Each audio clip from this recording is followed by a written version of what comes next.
What was like the most shocking thing you experienced that as a kid where you're like, all right, this whole like introverted thing doesn't fly over too well sometimes? Yeah.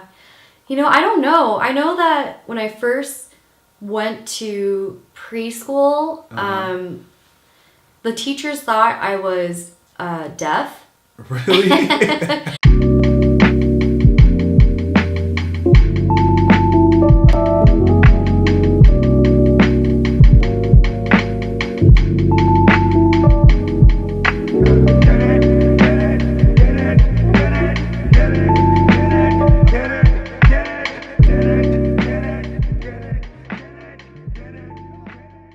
You guys ready?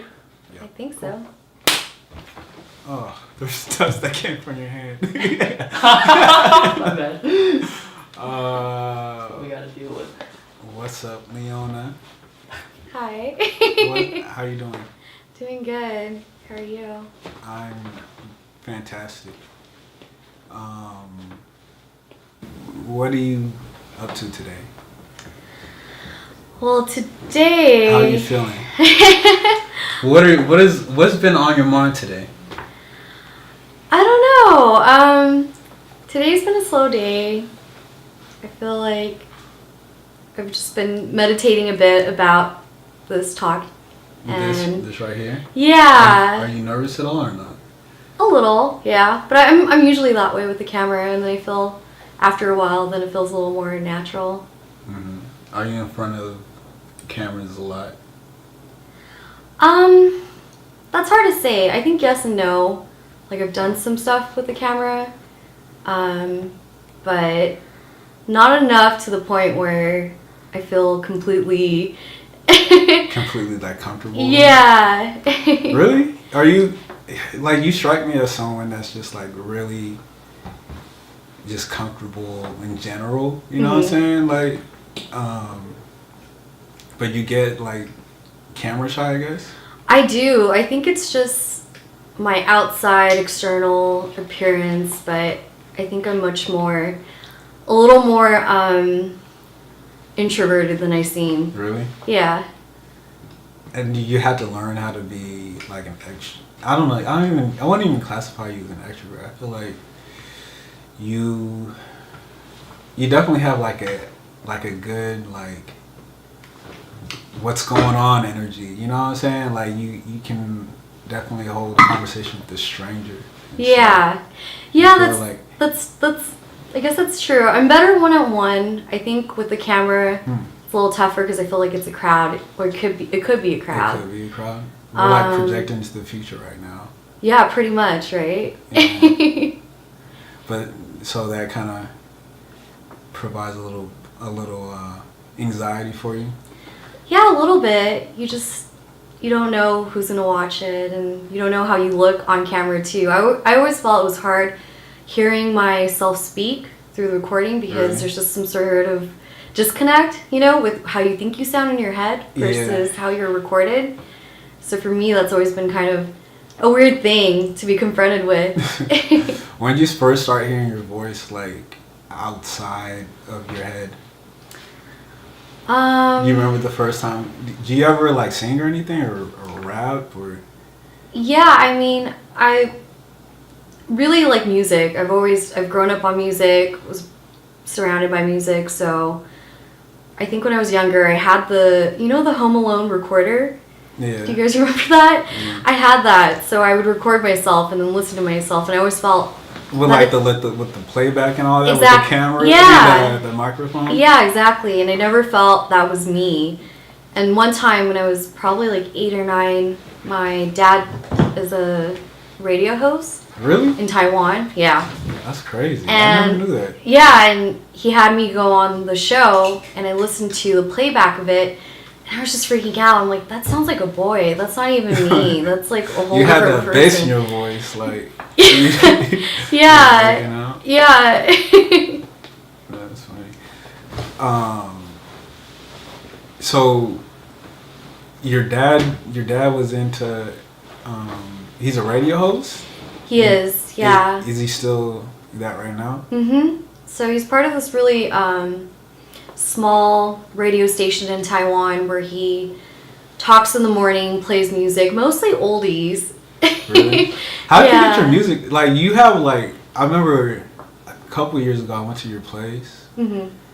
I think before a show or something. And I was just, like, going through your records and stuff. And you have, like, a really eclectic music taste. Like, your collection is just so diverse. You know? Yeah. How did that even happen? Well, I think it has a lot to do with the music that I grew up with. I mean, my mom was very into anything that you can dance to, so whether that's disco, hip hop, dance music. And then my dad, on the other hand, I think he had the more eclectic music taste. He was really into classical music, all the way down to, I think, like Irish river dancing music, What? and like all the way to the Beatles. So being brought up, Why do you think your dad was into that kind of stuff? you know, I don't know. I think he's kind of weird like me. We really like music from all parts. Yeah. So being brought up from that really kind of developed my taste. And then, I don't know, I think just getting older too, I get excited hearing new music, so it kind of like pushes me to explore more and be more open-minded about that. Yeah. What was like the first music, I guess, album you ever had that was just like yours, that you were proud of? Yeah, I think it was Bone Thugs on cassette. Really? You listened to Bone Thugs? Yeah. When was Hip that? hop was my first introduction to music Oh shit. that I can really remember like for verbatim, you know, being able to sing it. You were able to sing Bone Thugs. Parts of it, yeah. that and Biggie. You know how I remember because I used to listen to Bone Thugs a lot. Yeah. And probably like in high school. Mm-hmm. And you would have to run tracks back all the time just because you got Busy Bone over here just speaking gibberish most of the time through the tracks, and you're just like, oh, what did he say again? Like, Yeah. Because they're going so fast. Yeah, definitely. But you were able to. So if we play karaoke right now, we through a Bone Thugs track, you'd be on par with everything. I mean, maybe, yeah. I don't know. I feel like in front of an audience, I maybe guess not. it Maybe gets I get weird. kind of a little shy about that. Yeah. Yeah. So Bone Thugs was your first cassette? Yeah, that I could remember. And then I'm trying to think of some other things that I did. I really like listening to the radio and then recording, making like my own mixtapes Oh yeah. of different songs that I would just record just from the radio. So that would just be a huge like mix of random things that probably didn't go together, but Yeah, I didn't yeah. really have that type of like musical, you know, mixing Yeah. knowledge. I just put it together because it sounded good to me. Yeah. So Yeah, that's what I used to do too. I used to have like mixes from DJs on the radio playing and just record them. And then like my dad would ask me, "Hey, did you do this?" Like the actual mix. And then I'll totally just copyright and just be like, "Yeah, I did the whole mix myself and I just recorded it on to the tape," and totally be lying about it and shit, you know? What was the first album you bought with your own money then? let's see. I'm trying to think back. This is kind of a silly one. Usher My Confessions? Way. Oh no, My Way. Yeah, that was one. I remember getting Jay-Z. Which album? I'm trying to remember which one. It's the one with I'm forgetting. It's one of his older ones. What year was it? It wasn't the Black Album? Not the Black Album, even before that. Not Reasonable Doubt. I That think was his first. I think Reasonable. Yeah, I think it was Reasonable that Doubt one. was Mhm. so crazy. Yeah, and that's when I really was into him, and I felt like, wow, like if I ever rapped and got into it, like this is someone that I'd want to model, you know, my lyrics to. Really? Yeah. What was it about his lyrics that hit for you? It was so refined. Really? I feel like the first two rappers I really like knew about was Biggie and Tupac, and I really saw them as distinctive in the sense that Biggie was really luxurious and super lush, and I feel like Jay-Z modeled a little bit after him. Yeah. But his is, I think it's like a whole different level of refinement, and that's what I really appreciate about it, that he came from, you know, a really like gritty, rough background, but his lyrics were just so clean, and the way he like spit was really clean. Yeah. You're talking about Jay-Z, right? Mm-hmm. Yeah, like Jay, well, for me, like he'll give you like the lifestyle rap where it's just like you said, like these lush bars. Yeah. But then he gets so intricate with it Mm-hmm. and stuff. Like everything is tied to one another. So like you know how he talks about like triple entendre. Don't even ask me how. It's like only he can do something like that crazy and Yeah. talk about what kind of car he's driving and link it all together in like an intricate way like that. I think that's what I appreciate most about Jay-Z. Yeah. But when I was a kid, like I was not fucking with Jay-Z at all. Really? Because Were you for Nas? I was with Nas. I was on Nas tough, man. Yeah. And it's crazy because as like a kid, you're so impressionable. Your mind is so impressionable. Like you Yeah. can, like anything. That's why I was asking you, like, what was like your first Yeah. couple albums, because they kind of molds a lot for you. So like, say your favorite rapper is beefing with the next guy, you're gonna be riding for your favorite rapper the whole time. Yeah. I don't know. You think those artists know the influence that they have on, say, like a 14-year-old kid that's just a Nas head? You know, do you think the artists themselves know the impact they're making? I think sometimes they don't. I think sometimes they're going in for the ride and they don't really see what's ahead of them or what they're about to, I don't know, build on. And with Jay-Z and even Nas, I don't know, with them, I think with the confidence that they had, I think they might have an idea. Especially Nas. Nas was something else. I think he was more than a rapper. He was definitely For sure.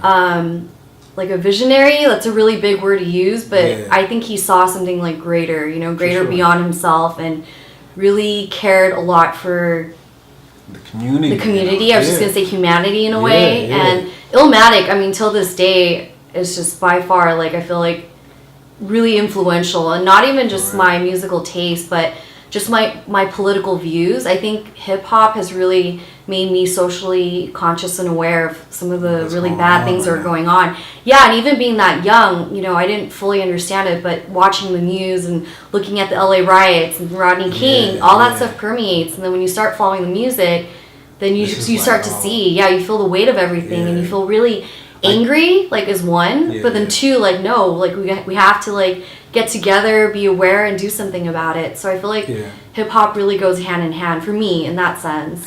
I've always saw like hip hop in that sense, like especially the early stuff, like you say like an NWA, or even Bone Thugs, that were like painting pictures of what they're seeing in their environment. Yeah. And it's almost like a kid crying for help, like, this is what is going on. I don't know how to change it. I need help trying to change my environment. But yeah, they talk about like all the shit that's going on around them, but it's not supposed to be taken in a glorified state. It's supposed to be taken in like, this is awareness. At that time, like, hip hop was supposed to be like the internet almost, you know, where like, I'm trying to tell you what's going on and I need your help type of thing. Yeah. I feel like Nas' Illmatic did like the perfect illustration of that. Yeah. But in such a fly way, but in such a like provocative fly way that you're just like, I don't even care about the community anymore. I love this beat type of shit. You know, it was crazy. But it's just like really important to not get like carried away by like the moment or the you know, the feeling that the music brings you, and also kind of dig a little deeper to see what are you actually trying to tell me here, you know? What do you think the most impressionable era of music was for you in your life? Like, what do you think still permeates in your head where it's just like that era of music had the most influence on who I am today? Yeah. I mean, I definitely do think like 90s gangster rap, I guess. Really? Did you listen to the West Side Connect gang and stuff? Like, I did, really? yeah. I mean, I feel like we listen to the same things at the same time. I mean, didn't we all? I mean, not all, but I feel like there is a good portion of that generation that did, and that's what connected everyone together in that sense, that we were all kind of in the same trends or listening to the same kinds of music. But yeah, you know, like I said, I feel like that was really pretty like impactful for me, because that for me really showed me, you know, the things that matter to me the most and what I cared about and what I see as something that really needs to be reformed or changed in our current state, I guess. Yeah. Have you grown out of certain music too? Like, was there something that you used to listen to and you're like, I don't know if I can listen to this 3 hours straight anymore? Yeah, I'm trying to think. Yeah, there's a couple. They're really like random genres though, so I'll throw out a few. For a while I got into like industrial goth music. Really? So I was really into what does that even sound like? I don't know. I mean, like 9 Inch Nails and Marilyn Manson. I was really into them for a while. Really? And then kind of just tapered out. Why do you think you were into that? I think it had a lot to do with like my teen angst. Really? And being a little frustrated and being a little like rebellious. That was just my like. And that was like the music at that time was like, they understand me. Like they know that's something I can gravitate towards too. Yeah, well, it made me feel like I could somehow like live a little bit of that fantasy of being really like raw and like not held back, because I think growing up I had to be really kind of conservative, and I really couldn't be out of my shell. Yeah. So then listening to that music was some sort of like catharsis. Who was keeping you in your show? Was it like your I think family. Yeah. And I went to this like Christian middle school and high school, so that had a lot to do with it too. Really? I mean, that's a big part of the Christian I don't know, like conditioning was a lot of like you're sinning, you're bad, like hold back your feeling, like, you know, those type of sinful thoughts. Yeah, for sure. I know exactly what you're talking about. So that was kind of like a thing. So you grew up in private school or what? Yeah, from middle school all the way up to high school. Dang. What? Well, so I'm the same way. I didn't see public school until I was in college. Yeah, same here. Yeah, so I'm the same. Like, I always, now that you kind of reflect on that, like, what's your viewpoints on all that then? Like how Christian, like the Christian religion or private school? Let's go both, but private school first. Private school is, I mean, for me at least, there's good and the bad. I think good in the sense that because it was a smaller class, you had more, you know, attention per student. You know, you don't have like 100 students. There's only like 10 to 20. So I think with that was great, because a lot of me and my classmates were able to do things that we wouldn't normally do. Like, for example, like I played basketball, even though I don't play basketball, and I was on varsity for, you were like killing varsity your freshman year. Yeah, something like that, ridiculous. There was like only 2 people. Exactly. Yeah. So funny. I mean, that was a cool part that I had a chance to experience that, and then I really think me getting into my undergrad college had a lot to do with that too, that I had a smaller, class, and which I guess less competition. But I think the cons of going to a private school is that you're kind of sheltered. Yeah.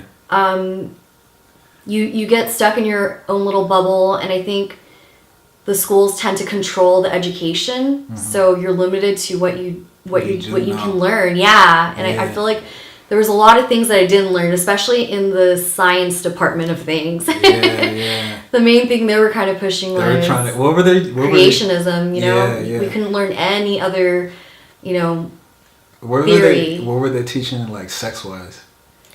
That was the worst. It was not, it didn't even talk about sex. Really? Yeah, so we had our sex ed, but we didn't talk about sex. We talked about abstinence. So yeah, that's it. it. It was the same thing. And that concept is so bizarre to me because you have these 13-year-old kids that just have hormones just raging through them. Yeah. And there's no explanation to why it's happening. They're just like, and the worst thing about it is they're teaching you that it's wrong. Like it's you're supposed to hate that. Those feelings. You're catching wood from oxygen. Just in class. Just because of all these hormones that are going through your body, and they try to like. They made it seem like it was wrong when this is biology. Yeah. This the nature of life. And that's what I didn't appreciate, about being in that environment. I didn't like the fact that you were feeling restrained and feeling bad for being human. Like I think that's really kind of shitty to impose on teenagers that are still trying to find themselves and feeling confused already. And they on top of that, they have to feel guilty. Yeah. So I think that's a really weird thing to perpetuate, and I think that's like the biggest downer. Yeah. And so instead, what you would do is you'd go home and listen to the 9 Inch Nails. That's true though, because one track, Closer. Exactly. Okay, I felt that right there was like liberation, in that little window. Couldn't do it for reals, but you listen to it and you feel like, okay, I'm kind of touching, I'm kind of there. I can imagine myself. Like there's some, you can empathize with it at a certain point where it's like, this person understands. And I think that's what music is supposed to do. Is like there's like a mutual understanding to what you're listening to. And I think that's why it's such a important thing.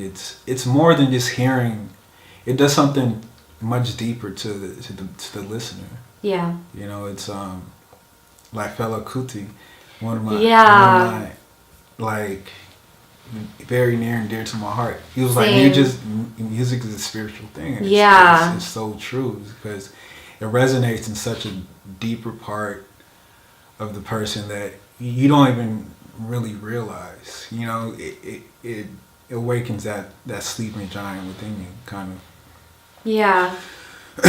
So it's funny that kind of all kind of goes together. Like you were going to school, you're being told, like your nature is bad, and I feel like Christianity does that, has a tendency of doing that. It's like a self-loathing religion where you're not supposed to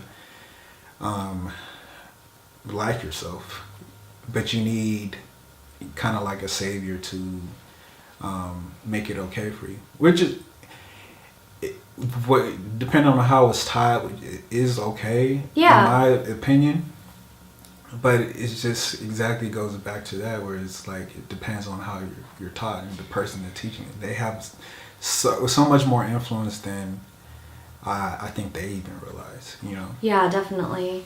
And not hating on the Christianity at all. I think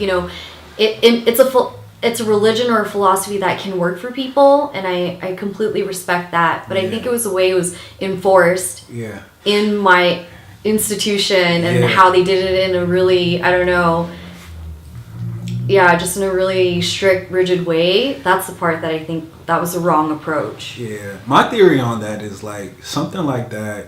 I think this is where religion kind of came from, is you had very spiritual people, and they definitely felt something in the way they lived their lives. Like they were able to attribute like a feeling to some higher being or whatever. And so they started making habits out of it and stuff, and so their feelings became like habitual nature and stuff. And so the habits started becoming religion, and then they started teaching that religion. But I think at the core of it, it started as something that they actually felt in inside, like in their spirit, you know. Yeah. And I feel like when you teach a religion to somebody, you're telling them to automatically jump to this whole practice when they haven't felt the spiritual side of it. Yeah. You know? And that spiritual side is so important because it runs as the basis of why you're actually doing it. And I think, Yeah. I mean, just growing up in like you in private schools, I don't think they focus on like this is an experience that you're supposed to feel instead of Yeah. do it as I'm told. Yeah. Yeah. So what are you believing in nowadays? So I think like after that whole situation, I like went through like a soul searching period where I kind of just dabbled in a bunch of different like religions and different philosophies, and now I guess I'm just agnostic. I do a lot of reading on Buddhism just because it's been the most relatable to me. You know, I don't strictly follow it, but the one thing I do appreciate about it, when coming back to that whole guilt-based, you know, doctrine of Christianity, is that with Buddhism you can embrace both the light and the dark, you know, and there's a balance of the two. Yeah. And being able to accept that. So I think I've gravitated towards that because that makes me feel a little more, it makes me feel at peace, you know. I don't feel as like conflicted and hating myself. But yeah, I've been just kind of like, I guess, venturing into that. Yeah, it seems like Buddhism kind of like leaves room for both of those. Mm-hmm. Like it's almost like there's a time for everything. Yeah. I haven't studied Buddhism at all, but like I think I know enough to get like the premise of what the whole thing is, and from what I understand is like in Buddhism, like you're the center of it all. Like it's more energy than it is like in Buddhism, do they believe in like a god or like help me out here? Yeah, it's not.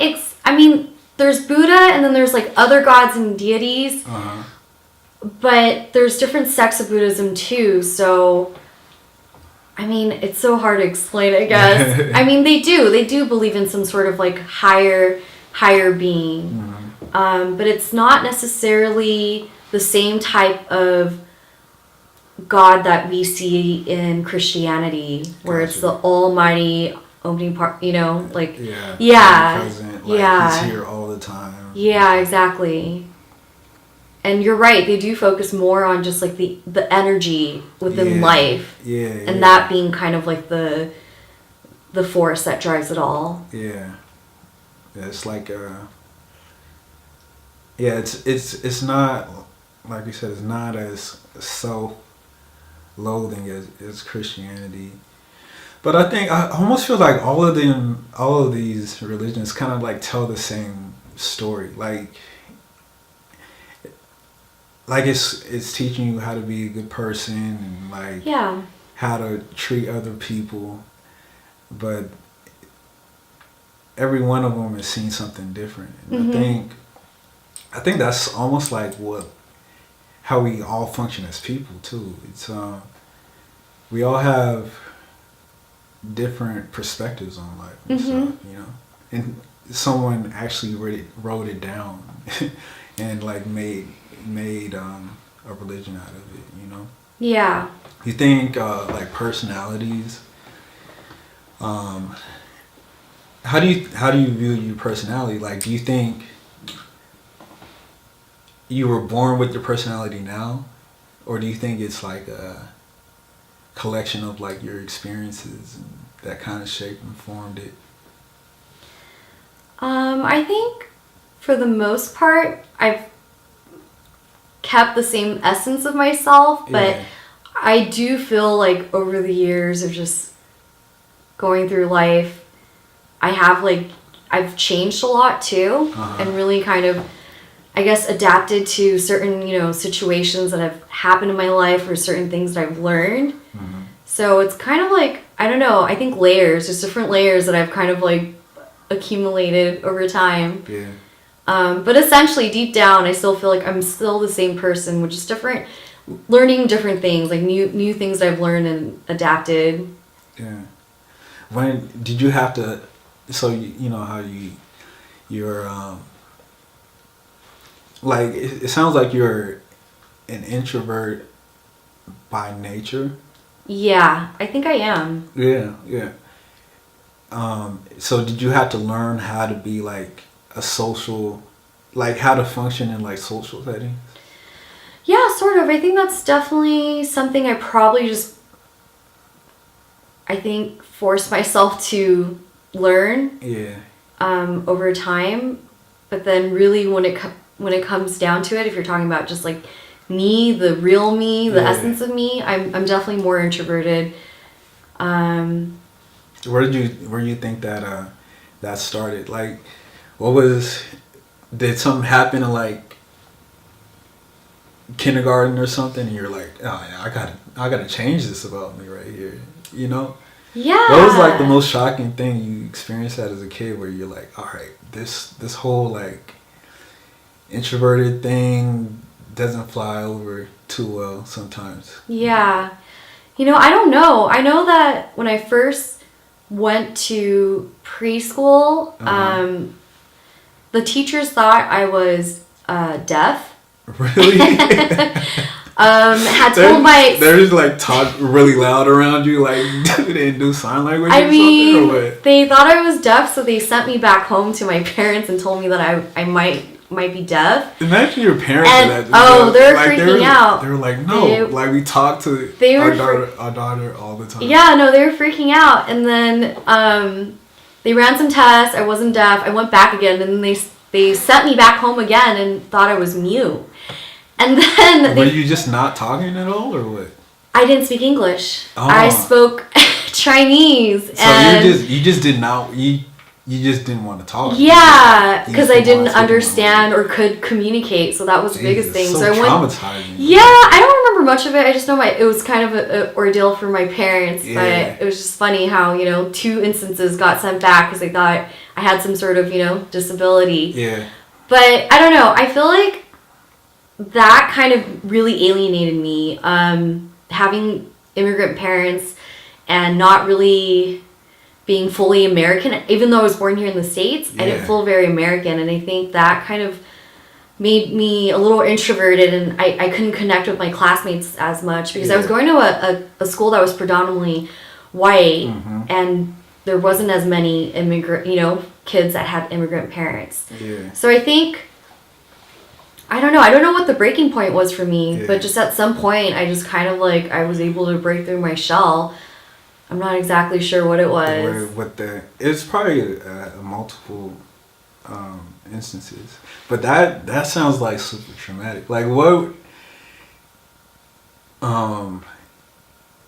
Because I kind of empathize with you because I'm a child of I'm a first generation kid too, and so when I was growing up, I literally thought I was an alien.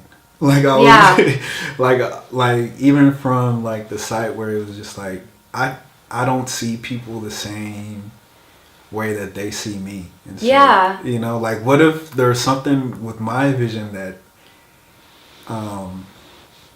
where I could look out and see something normal, and then people look at me and they see an alien or something. Yeah, definitely. It was weird, but yeah, even would you get like embarrassed when your parents spoke a different language in front of people and stuff? Definitely. I wouldn't even speak it on the phone. I just respond back in English.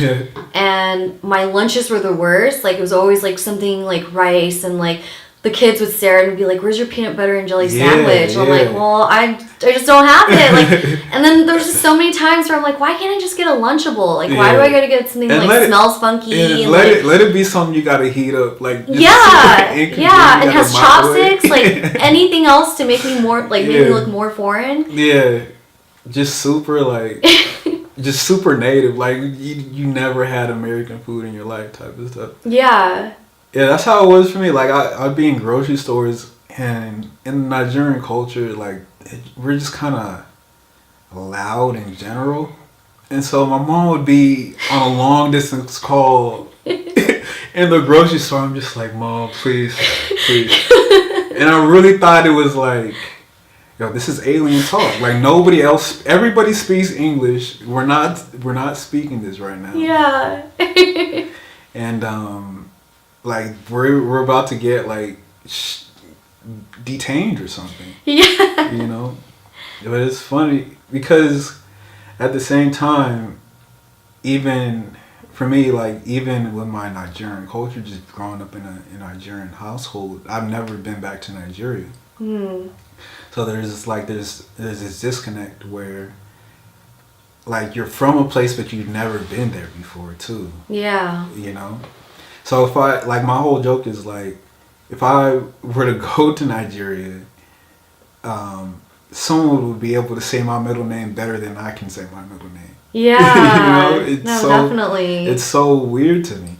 Definitely. And so like I kind of resonate with you where it's just like just being this kid that can't speak English because I've always spoken English, but it was just like I already know off the bat I'm not the same as everybody else in this classroom. Yeah. And so how do you think that played into your personality from that point on? Like did you feel like you had to like compensate in a certain way or like just kind of learn or assimilate into like what you were seeing around you? Like how did you cope, I guess? Yeah, I think for a good majority of my life I really rejected that part of my identity. I didn't like being Asian, I didn't like being Taiwanese, I didn't like any of that. And I think that was like a part of me that I just really just resented growing up because I never really embraced it. It was never embraced by the people around me, you know, my friends. So it wasn't cool being Asian, you know. So it was kind of rough. Yeah. I wonder too, like, you know, if maybe like I had to break out of my shell in a way to kind of like combat that, you know, that no, I'm not, you know, I'm not different. Like I am the same. Like maybe I was trying to like prove a point. I don't know. Yeah. But it was rough. It took me, I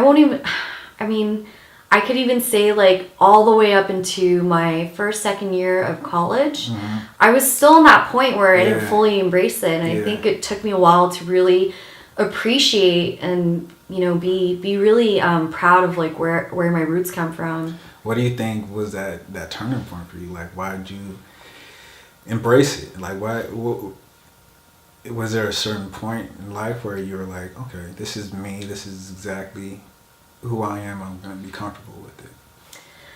I think I don't know, I guess it's just a few realizations of certain things that, you know, I speak Taiwanese fluently, which pretty much is it's a going extinct language. Yeah. When I go back to Taiwan, I can't speak to anyone under 30. Why is that? Which means only the older people and the people of the older generation speak it. Yeah. So when I go back, I can't speak to anyone younger or my age because they speak Chinese. They don't speak Taiwanese. I think just that element of the culture itself, the language potentially dying out, made me kind of, I don't know, realize that I should really appreciate it because it may not even be here. Yeah. I don't know if that makes sense. No, but no, yeah, it's like it's like a gem. It's like it's almost like Latin, where you know Latin is such a like an archaic language that like if you know it, you're just like this prestigious person. Yeah. So it made me feel like okay, like this is something that I don't know is only going to be here for so long, and it's a part of me. Like why am I not, I don't know, being almost like grateful that I do have that type of like lineage. Yeah. I feel like as we get older, like we start to embrace the nuances of ourselves and stuff. Like I remember as a kid, like I couldn't stand like my birthmarks or anything. Like I'd have like birthmarks all over the place and stuff, and like one especially that's on my leg, and and I would wear pants all the time. But now when I got older, it's just like, no, this is me. Like I'm not gonna hide like this little mark from and have it dictate my whole wardrobe for the rest of my life. Yeah. You know? Yeah. I feel like that's what you kind of did with your language. Yeah. And it's pretty interesting that that language was was kind of like, it seemed like it's kind of like a turning point for you, because Yeah. like communication is like it's what makes us kind of human and stuff. Like we have an inherent need to like just want to communicate with somebody all the time, you know. And so for it to start from the language that it sounds like, you know, your ancestors and your parents communicated on, it's pretty powerful and also beautiful at the same time. It's like the basis of humankind made you find what made you different here and accept that, you know. Yeah. It's pretty cool. So you're in college now, and you started to accept who you are. Would you say you're completely comfortable with who you are right now, like today, February 5th? Yeah. Yeah, I guess for the most part. I mean, of course, there's still things that I feel like I'm working on, trying to, you know, grow, and yeah, I feel like I still have, you know, some ways to go, but for the most part, it's with my identity, I think that's, I feel like I feel more confident with that, and have a better, like, deeper understanding of what it is, or what it means to be, you know, Taiwanese. Yeah. So what do you think the world doesn't know about you but definitely should? Yeah, so I feel like that's a really interesting question, also really complex, but it kind of ties back into what the observation you made, that I seem like, you know, I may be somewhat not extroverted, but I guess maybe just comfortable in my own skin. But I think the one main thing I want to, if I could ever implore on anyone, is that I feel like I definitely don't have my shit together. I feel like I have my flaws. I could be a fuck up, you know. I really, you know, externally it looks like it's pretty like packaged, but life is hard, and I feel like, you know, the people who are out there who are creating things, the ones who are really successful, tend to, I don't know if it's just they don't go through it or they don't mention it, but life is hard, you know. People have like depression, they have anxiety, they have so many serious issues that they're dealing with that are never made known. But I think that's the one thing I want everyone to know, that I fuck up a lot. So you like, almost have you're still battling through those issues too. Yeah, definitely. It's an ongoing process, and just I feel like that's really important to speak about those things and to not hide them, and make it known that it's okay, you know, like everyone is on that same path, and you know, we're all like living to, you know, we're all like struggling and doing our best. So I think that's just kind of like an important thing to be mindful of, is that it's not always what it seems on the surface, that there's shit going on, you know, and and it's okay, like everyone is in it together. That's touching. Like it makes me feel good. That we all possibly feel the same thing. Like we're all connected somehow, even though we don't kind of show it as much, you know. We good? I think we're good.